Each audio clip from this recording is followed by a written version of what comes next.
All right.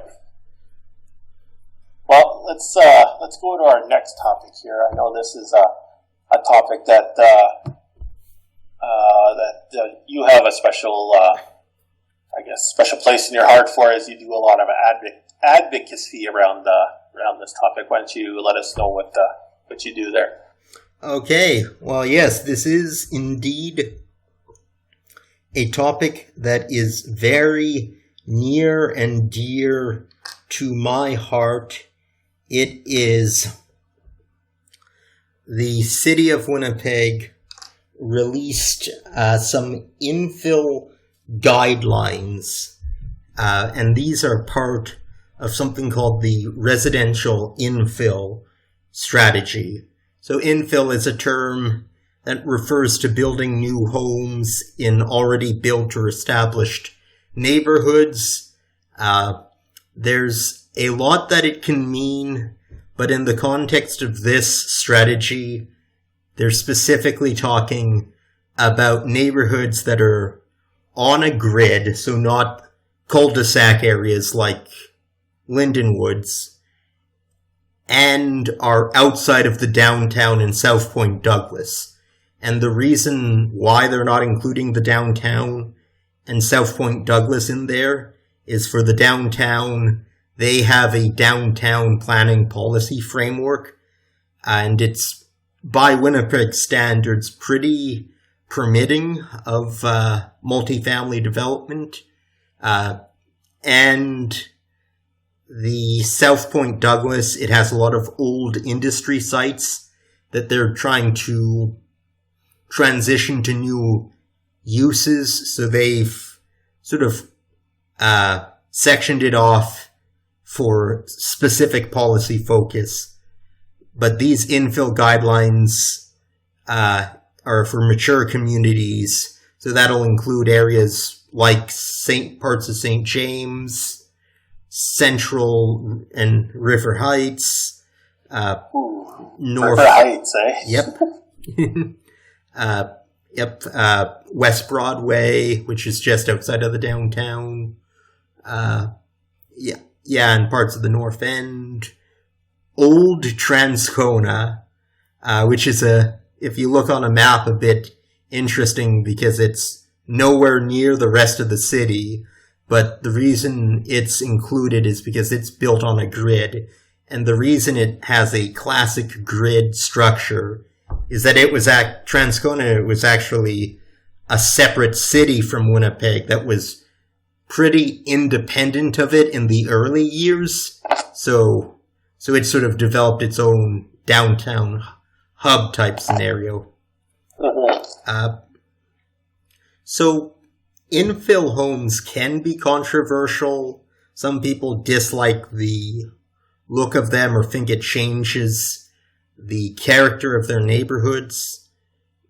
But allowing multifamily homes that are affordable to different people across the city is important, and cities do have to change and grow as they face new needs.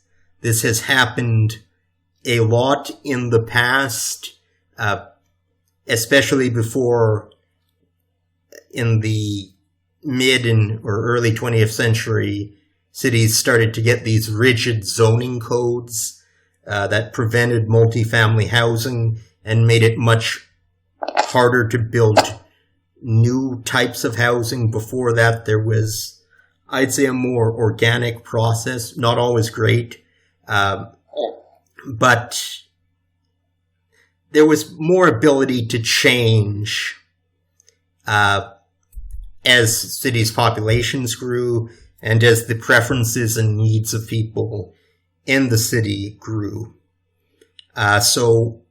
I've done a lot of advocacy around infill. I'm an organizer with a group called Yes in My Backyard Winnipeg.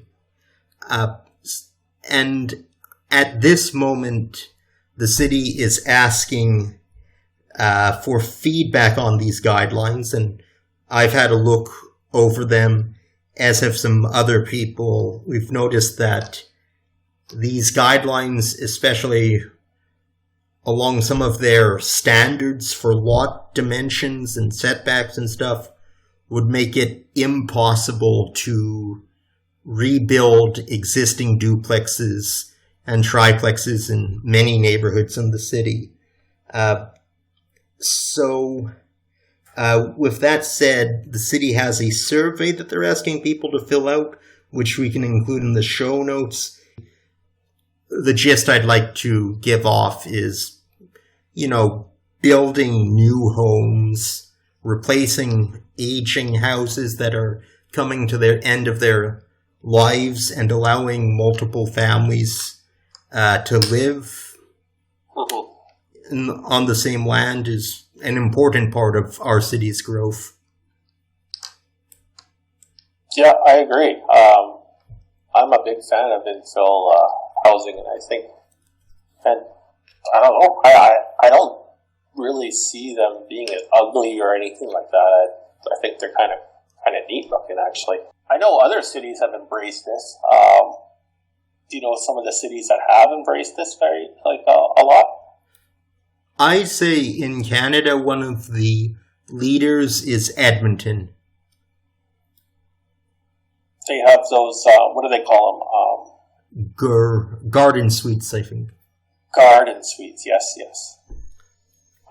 Where they sort of, don't they sort of convert their garage? Yeah. Or something or other? Yeah, I know in BC they do this a lot too. Vancouver, it's like, I don't think anybody has a functioning garage there. I think it's all housing in their garages.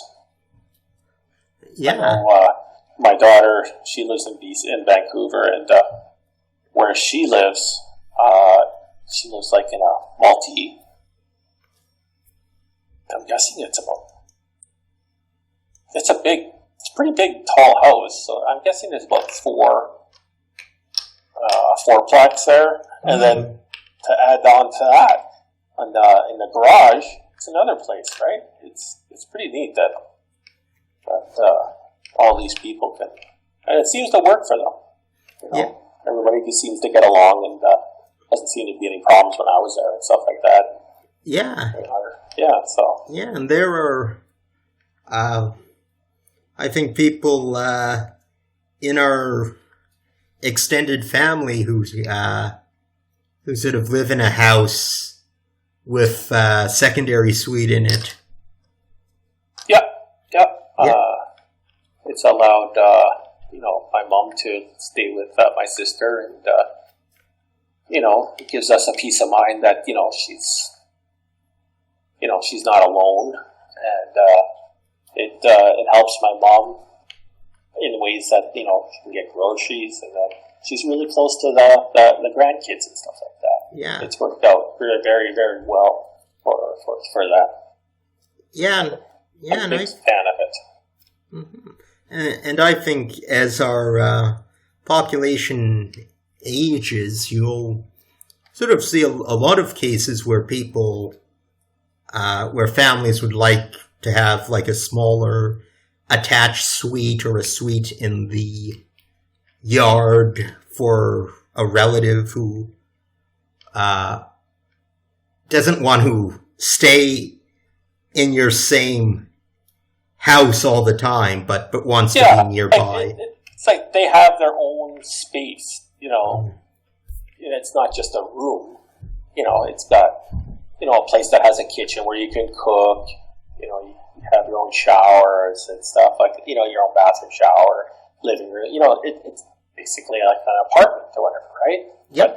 And it's got your own separate entrance and everything.